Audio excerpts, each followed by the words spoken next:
British Chancellor of the Exchequer, George Osborne, has launched an assault on Britain this week, claiming that the country is a second-rate nation and that it should be more like China. Yeah, you heard that right.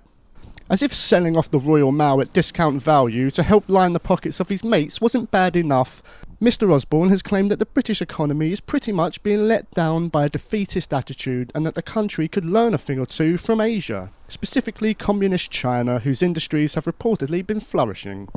This coming from the person who's seen the national debt double to £1.4 trillion in his tenure as Chancellor. Well done.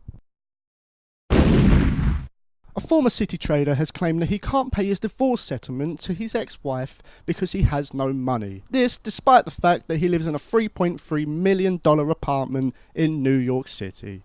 Arguing against the awarded payment, Mr. Yan Asun has countered that owning an expensive apartment does not make you rich, but has admitted that the company he has a majority shareholding in turned over $8 million last year alone. Probably even more ridiculous than this was the fact that his ex-wife was actually awarded $1 million as well as $180,000 a year in maintenance, despite being a fashion writer and owning a ranch in Texas. France have demanded an explanation from the US this week after it was revealed that the NSA spied on 70 million phone calls in the country in only a month. The foreign minister has expressed outrage and has said that such behaviour towards a close ally is totally unacceptable. America's oldest friend, my f***ing arse.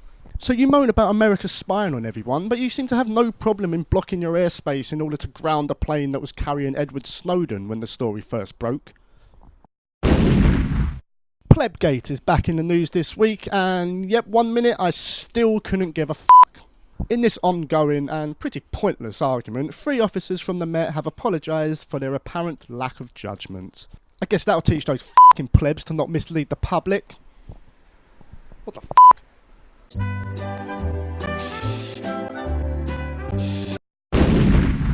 Singer Morrissey finally launched his long-awaited autobiography this week, chronicling his life and his extravagant music career.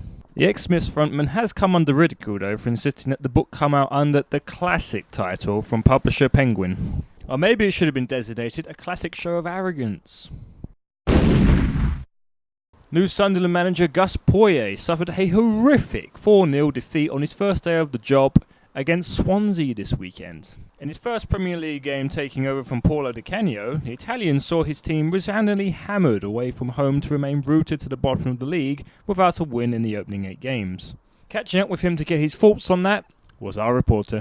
When you took this job, did you actually set out to achieve one of the most embarrassing debuts in football history? Oh, it's one of my aims.